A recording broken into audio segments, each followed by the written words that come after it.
सिन्दूरारुणविग्रहां त्रिनयनां माणिक्यमौलिस्फुरत्तारानायकशेखरां स्मितमुखीमापीनवक्षोरुहां पाणिभ्यामलिपूर्णरत्नचस्कं रक्तोत्पलं बिभ्रतीं सौम्यां रत्नघटस्थरक्तचरणां ध्यायेत् पराम् अम्बिकाम् अरुणां करुणातरङ्गिताक्षीं धृतपाशाङ्कुशपुष्पबाणचापाम् अणिमादिभिरावृता मयूखैः अहमित्येव विभावये भवानीं ध्यायेत् पद्मासनस्थां विकसितवदनां पद्मपत्रायताक्षीं हेमाभामपीतवस्त्रां करकलितलसद्धेमपद्माम्बराङ्गीं सर्वालङ्कारयुक्तां सततमभयदां भक्तनम्रां भवानीं श्रीविद्यां शान्तमूर्तिं सकलसुरनुतां सर्वसंपत्प्रदात्रीं नारायणी नमोस्तुते। ललिता सहस्रनाम सौभाग्य भास्कर भाष्य की श्रृंखला में हम भगवती के प्रारंभिक 435 नाम देख चुके थे। अब क्रमशः आगे के 11 नाम 436 से 446 तक का भाष्य देखते हैं, तो इनका पाठ कर लेते हैं। 11 नामों का: कुशला कोमलाकारा कुरुकुल्ला कुलेश्वरी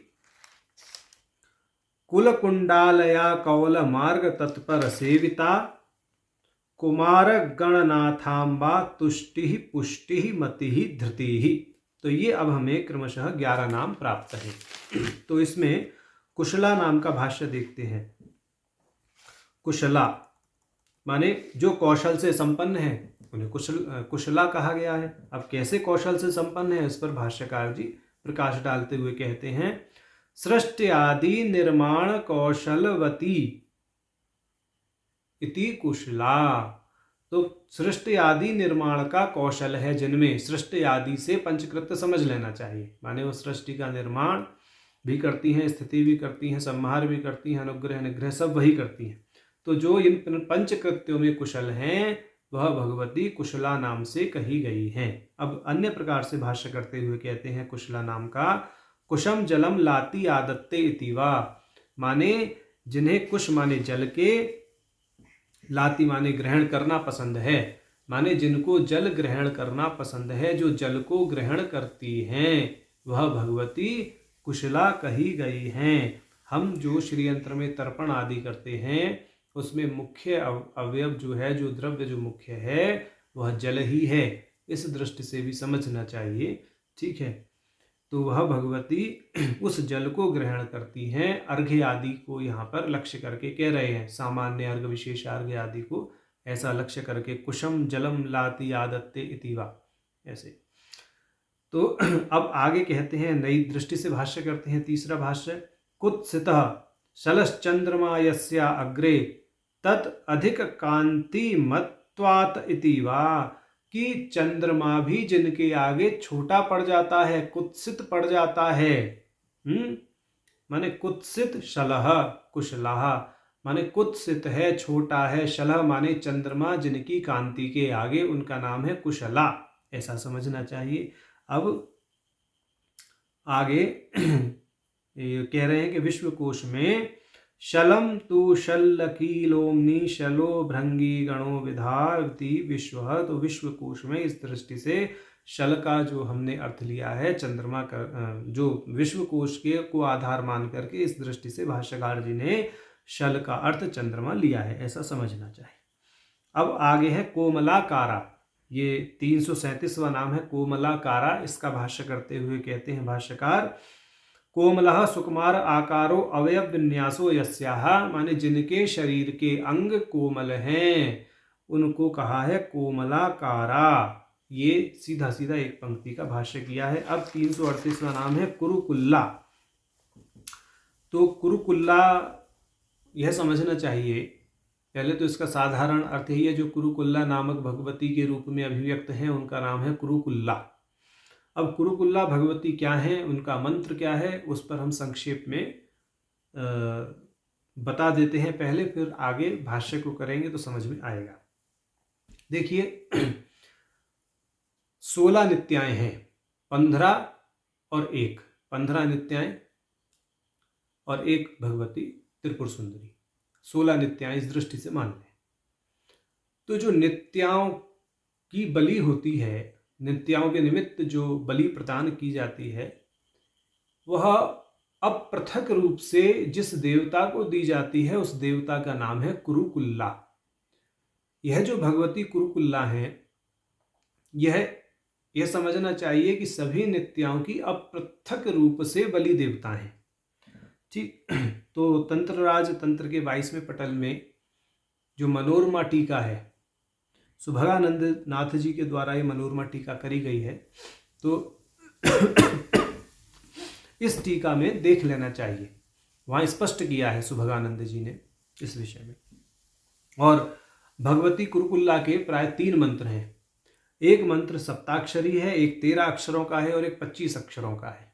और ये जो बलि की पूरी प्रक्रिया होती है, नित्याओं की बलि जो होती है, इसमें भगवती का कुरुकुल्ला का जो मंत्र प्रयोग होता है उसके साथ में तारा विद्या भी प्रयुक्त होती है। दशाक्षरी तारा विद्या का भी प्रयोग होता है। तो अपनी सीमा में हम इतना ही बता सकते हैं। अब बाकी जो भाष्यकार जी भाष्य कर रहे हैं उस पर आ जाते हैं।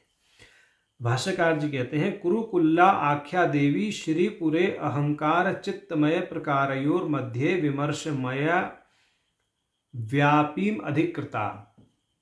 कि जो कुरुकुल्ला भगवती हैं, ये जो श्री चक्र है या श्री नगर है, जैसा कि ललितोपाख्यान में वर्णित है, उस श्रीनगर के अहंकार और चित्त के मध्य, वो अहंकारमय और चित्तमय जो प्राकार है, जो उसकी प्राचीर है, उसके मध्य में एक विमर्शमय नामी व्यापी है। विमर्शमय नाम का एक बहुत बड़ा तालाब है। उस तालाब की अधिष्ठात्री देवी यह भगवती कुरुकुल्ला है, ऐसा कह रहे हैं। और वहीं इनका निवास भी है। कुरुकुल्ला आख्या देवी श्रीपुरे अहंकार चित्तमय प्रकारयोर मध्य विमर्शमय व्याप्याम अधिकृता तदुक्तम ललिता स्तवर अपने वापीम प्रकृतय। और यह जो वापी है ललिता स्तवरतन में, इसका स्वरूप बताया गया है। क्या बताया गया है? कुरुविंद तरणि निलयाम कुलाचल इस परधि कुचन मन मध्याम कुम कुम विलिप्त गात्रीम कुरुकुल्लाम मनसी कुरमहे सततम। बड़ा श्रृंगार रस से संपूर्ण इनका स्वरूप बता रहे हैं ललिता स्तवरतन में कि मैं उन कुरुकुल्ला का ध्यान करता हूं जो माणिक्य की नौका में रहती हैं, जिनकी कटी उनके वक्षों के भार से झुकी हुई है, जो कुलाचल माने महेंद्र पर्वत से जिनके स्तन स्पर्धा करते हैं, माने उनके स्तन इतने ज्यादा विकसित हैं कि वह महेंद्र पर्वत भी उनका स्पर्धी बन गया है, जिनका शरीर केसर के लेप से लिप्त है, ऐसी कुरुकुल्ला भगवती का मैं ध्यान करता हूं, ऐसा ललिता स्तवरतन में कहा गया है। अब दूसरी दृष्टि से बात करते हैं भास्कर राय जी कुरुकुल्ला के विषय में। जैसा कि अभी हमने बताया कि जो कुरुकुल्ला देवी हैं वो अपृथक रूप से नित्याओं की बलि देवता हैं। तो उस विषय में कह रहे हैं, तंत्र राजश्च द्वाविंशते पटले निरूपता तत्रूपा, कि तंत्र राज के 22वें पटल में जैसा कुरुकुल्ला का स्वरूप बताया गया है वही रूप है जिनका वह भगवती कुरुकुल्ला कही गई हैं। तो उन्होंने तो एक पंक्ति कह के छोड़ दी, परंतु इस विषय में अपनी सीमा में जो हमने आपको संकेत किया है उस पर आप विचार करें।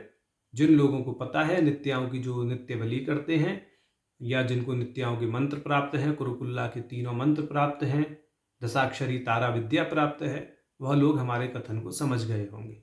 अब आगे कहते हैं कुलेश्वरी। अब कुलेश्वरी माने जो कुल की स्वामिनी है, यह 339वां नाम है कुलेश्वरी। सजातीया नाम मातृमान मेया नाम समूह कुलम तस्य ईश्वरी। जो सजातीय प्रमाता प्रमाण में अप्रमेय हैं वह कुल कहलाते हैं, माने सजातीय प्रमाता प्रमाण और प्रमेय यह कहलाते हैं कुल। और इस कुल की जो ईश्वरी हैं वह है कुलेश्वरी। अब यहाँ एक हम बात कहें, तंत्रालोकिक ग्रंथ है अभिनव गुप्त जी का, उसमें 12 कालियों का वर्णन आया है। और वह कालियाँ क्या हैं, वह सजातीय मातृमान मेय के आधार पर ही निर्धारित की गई हैं। तो इस दृष्टि से भी उन द्वादश कालियों से अभिन्न भगवती को समझ लेना चाहिए।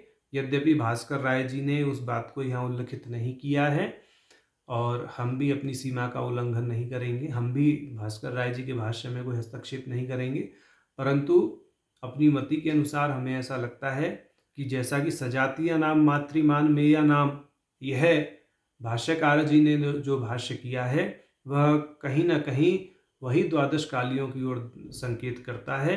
और वह द्वादश काली अपने अपने मातृमान और मेय की ईश्वरी हैं ही। तो इस दृष्टि से जो द्वादश कालियों के रूप में अभिव्यक्त हैं वह भगवती भी कुलीश्वरी नाम से समझ लेनी चाहिए। ऐसा ये हमारा अपना व्यक्तिगत मत है और इसके विषय में तंत्रालोक का अध्ययन कर लेना चाहिए। तंत्रालोक अभिनव गुप्त जी का अच्छा ग्रंथ है जिसमें तंत्र के विषय में काफी विस्तार पूर्वक बताया गया है। अब 440वां नाम हमें प्राप्त है कुलकुंडालया, माने कुलकुंड ही है जिनका आलय, कुलकुंड में ही जो निवास करती हैं वह भगवती हैं कुलकुंडालया।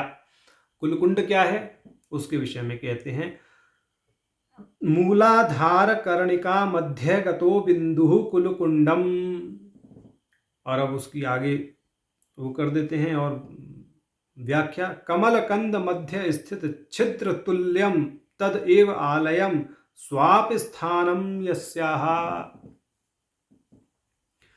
कि मूलाधार की कर्णिका जो है उसके मध्य में जो बिंदु है वह कुलकुंड कहलाता है। और यह कुलकुंड है कैसा, कमल कंद के मध्य में स्थित छिद्र के समान है, जो उस छिद्र के तुल्य है, जो वही भगवती का आलय है, वही भगवती का निवास स्थान है। और वह क्या करती हैं उस निवास स्थान में, स्वाप स्थानम, उनकी निद्रा का स्थान है, स्वाप स्थानम यस्याः, ऐसा कह दिया।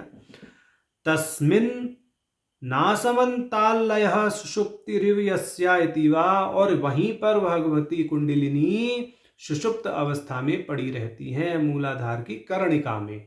तो वहां भगवती चूंकि सुषुप्त अवस्था में रहती हैं और ऐसा कह रहे हैं कि सा कुंडलिनी आवत, तो यहाँ पर यही समझना चाहिए कि हम कुंडलिनी की ओर संकेत कर रहे हैं। और भगवती का जो कुंडलिनी नाम है वो हम पहले ही व्याख्या उसकी कर चुके हैं, वहां जाकर के देख लेना चाहिए, ऐसा भाष्यकार जी ने यहाँ संकेत कर दिया।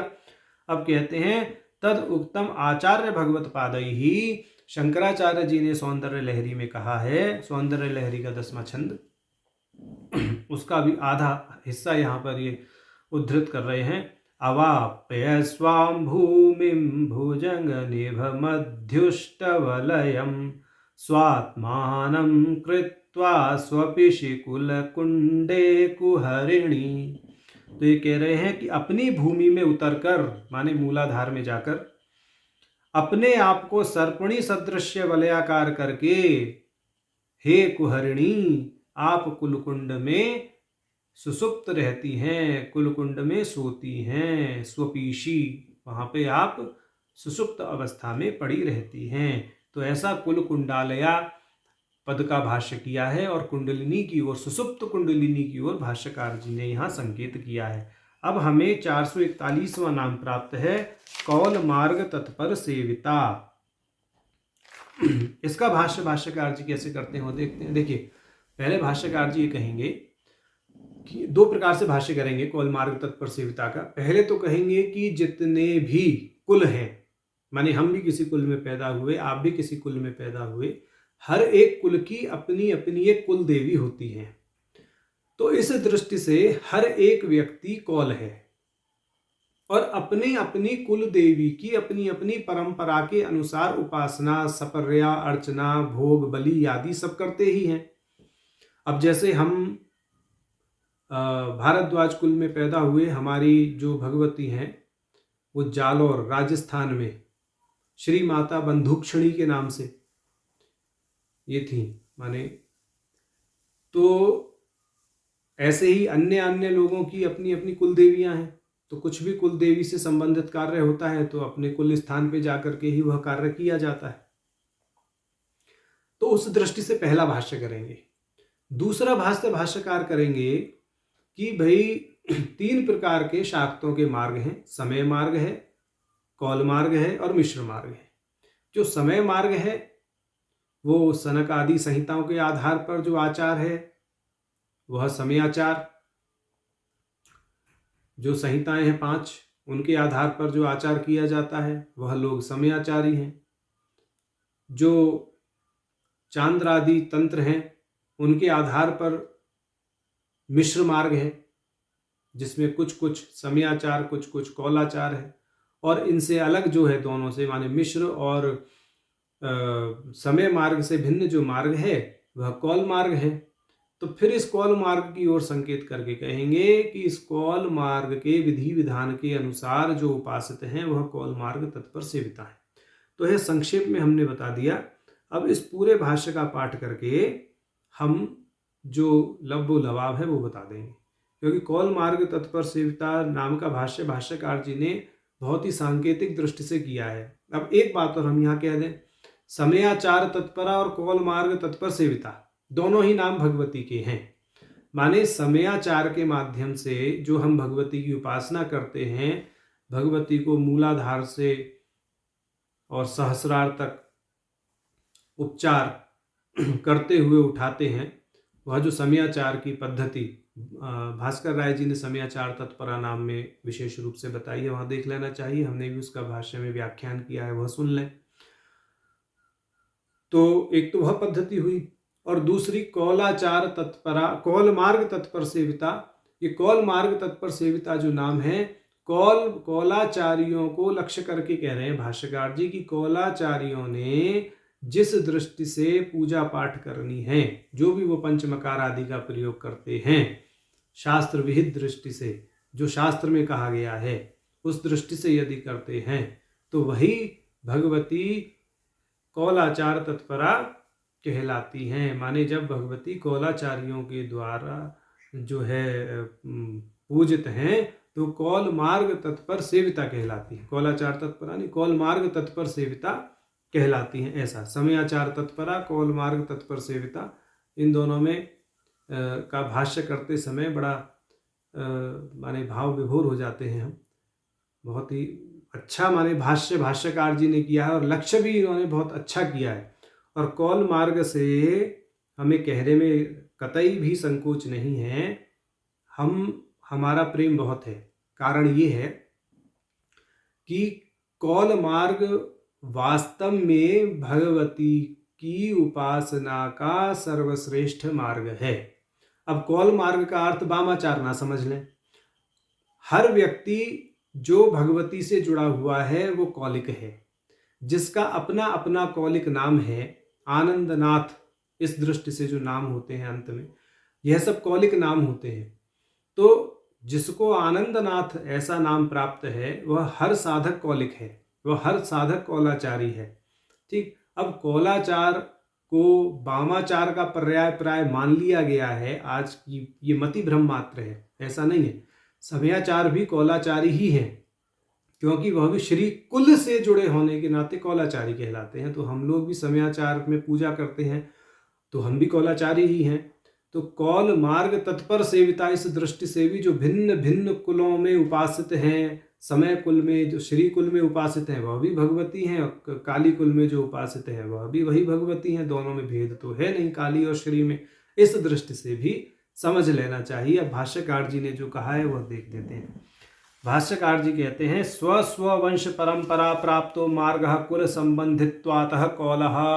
अपनी अपनी वंश परंपराओं के अनुसार जो मार्ग प्राप्त है वह कुल संबंधी होने के नाते कौल कहलाता है। जैसे अभी हमने बताया, अपने अपने वंश की जो जो कुल देवी हैं उनके आधार पर तो सभी कौल है।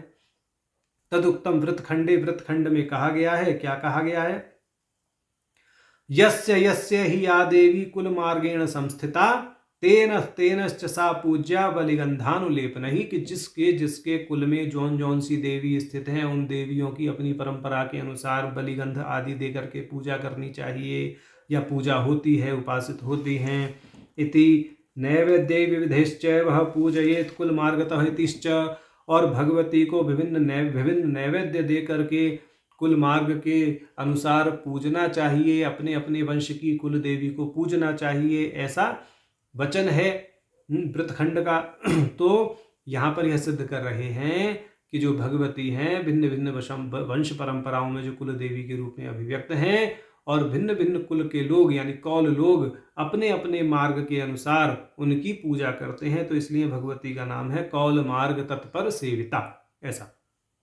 अब आगे कह रहे हैं यद्वा, ये हम दूसरी दृष्टि से भाष्य करते हैं, समय मतम कौल मतम मिश्र मतम चेति विद्योपास्तव मतत्रयम, कि भगवती की उपासना 3 प्रकार से होती है, 3 पद्धति है, यानी उपासना पद्धति के 3 मत हैं, समय मत, मिश्र मत और कौल मत। शुक वशिष्ठ आदि संहिता पंचकोक्तम वैदिक मार्ग कराम्बितम माध्यम, जो पहला मत है समय मत, उसमें शुक वशिष्ठ सनक सनंदन सनत कुमार की ये 5 संहिता हैं। अब जो मिश्र मत है उसको कह रहे हैं चंद्र कुलादि तंत्राष्टकोक्तम तु चरमम, जो मिश्र मत है वो चंद्रकुल आदि 8 अष्टकों में, जो तंत्र अष्टकों में जो विधि बताई गई है उस पर आश्रित है। कुल समय उभय अनुसारित्वात्, इस मिश्र मत में कौल मत और समय मत दोनों का ही कुछ कुछ अंश दिखाई देता है, इसलिए उसका नाम मिश्र मत है। एतत् भिन्न तंत्रोदितम कौल मार्गम, समय मत और मिश्र मत, इन दोनों से भिन्न जो मत है वह कौल मार्ग कहा गया है। कौलैहि मृगयत इत्यर्थे कर्मणि घिन तत्तदुपास्ति भेदो अधिकार भेदश्च तत्तंत्रेषु एव स्पष्टः तस्मिन् तत्परैहि आसक्तैहि सेविता। अब ये कह रहे हैं कि ये जो हमने 3 मत बताए, समय मत, कौल मत, मिश्र मत, इन तीनों मतों के जो ग्रंथ हैं उन ग्रंथों में क्या क्या दिया है, उपास्ति भेद और अधिकार भेद दिया गया है, माने भगवती की उपासना कैसे करनी चाहिए और कौन कौन भगवती की उपासना कर सकता है और उनके क्या क्या लक्षण हैं, अधिकारी कौन है, वह सारी बातें समय मत के ग्रंथों में समयाचार्यों के लिए बताई गई हैं, कौल मत के ग्रंथों में कौलाचार्यों के लिए बताई गई हैं, मिश्र मत के ग्रंथों में मिश्राचार्यों के लिए बताई गई हैं। अब आगे कहते हैं तस्मिन् तत्परैहि आसक्तैहि सेविता। अब यहाँ विशेष बात, जो भाष्यकार जी ने तस्मिन् पद का प्रयोग कर दिया है, ये बहुत टेक्निकल प्रयोग इन्होंने कर दिया, ठीक है। अब यहाँ पर ये जो है तेषु भी कह सकते थे, तस्मिन् ही क्यों कहा, क्योंकि यहाँ पर यह कौल मत की ओर ही संकेत कर रहे हैं, सीधा सीधा ये कह रहे हैं। तो तस्मिन् एक वचन का प्रयोग करके भाष्यकार कौल मत यानी समय, वो कौल मत सम्मत उपासना करने वाले कौलाचार्यों की ओर संकेत करते हुए कह रहे हैं, जो कौल मत सम्मत आचार में आसक्त या तत्पर साधक हैं, उनके द्वारा जो सेवित हैं वह भगवती कौल मार्ग तत्पर सेविता कही गई हैं। अब हमें क्रमशः 442वां नाम प्राप्त है, कुमार गणनाथांबा। तो कुमार और गणनाथ माने कार्तिकेय और गणेश की जो माता हैं उनका नाम है कुमार गणनाथांबा। अभी कह रहे हैं कुमारः स्कंदो गणनाथः गजाननस्तयो अम्बा माता, तो वही बात साधारण अर्थ में हमने कह ही दी है। अब कहते हैं कुत्सितो मारक गणः स्मर विकार समूहो ये श्याम तन्नाथम्बते वघ्नानीति वा। अब दूसरी दृष्टि से भाष्य करते हुए कह रहे हैं, कु का अर्थ करते हैं कुत्सित, मार गण का अर्थ करते हैं विस्मरण विकार समूह, नाथ का अर्थ करते हैं उनके स्वामी, और अम्ब शब्द का अर्थ करते हैं बधनाती, जो बंधन करती हैं। तो इसका अर्थ ये हो गया कि जो कुत्सित विकार समूह के स्वामियों का बंधन करती हैं। कुत्सित विकार कौन से हैं? कुत्सित विकार हैं विस्मरण आदि, ये अहंकार आदि, बोले इनका जो बंधन करती हैं वह भगवती हैं कुमार गणनाथांबा। अब आगे कहेंगे अभिबंधन इति धातु, माने जो अभि धातु है बंधन के अर्थ में प्रयुक्त है। इस दृष्टि से हमने भाष्य किया है, भाष्यकार जी ने यह स्पष्ट भी कर दिया। अब कह रहे हैं कुमार शब्देन, कुमार शब्द से तद्देवत्यो अहंकारो वा गृह्यते, तो कुमार शब्द से अहंकार का भी ग्रहण होता है और उसका देवता, उस देवता का भी बंधन करती हैं, ऐसा यहाँ भाव निकलता है। तदुक्तम वराह पुराणे, वराह पुराण में कहा गया है, पुरुषो विष्णुरित्युक्तः शिवो वा नाम नामतः अव्यक्तम तु उमा देवी श्रीर्वा पद्म निभेक्षणा तत्संयोगाद अहंकारः सश्च सेनापतिर्गुह।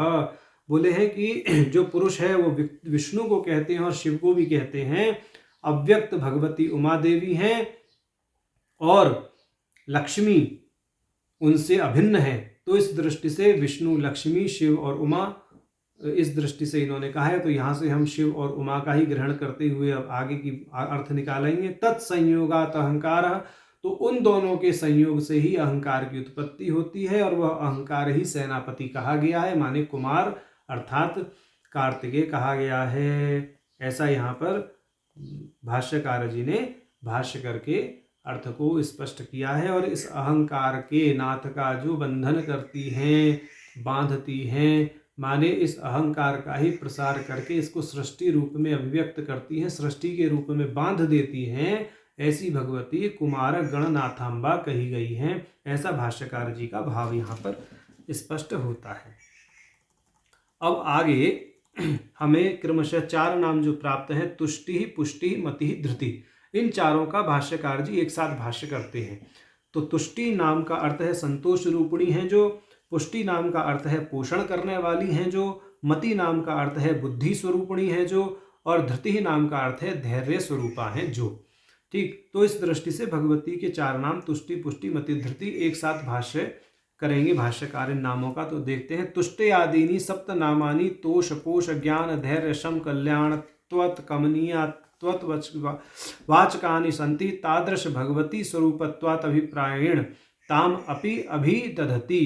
तो वैसे तो ये 4 नाम ये और आगे के 3 नाम और शांति, स्वस्ति, मति, कांति, इनको भी अगर हम इन्हीं में सम्मिलित कर लें तो ये कह रहे हैं कि जो 7 नाम है, तुष्टि, पोष, ज्ञान, धैर्य, शम, कल्याण, तुष्टि, पोष्ट, ज्ञान, धैर्य, शम, कल्याण और कमनीयता, इन 7 के द्योतक हैं।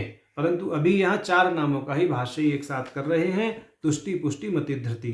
तो अब ये कहते हैं, मार्कंडेय पुराण में कहा गया है, तथाश्च मार्कंडेय पुराणे या देवी सर्वभूतेषु तुष्टि रूपेण संस्थिता नमस्तस्यै नमस्तस्यै नमस्तस्यै नमो नमः।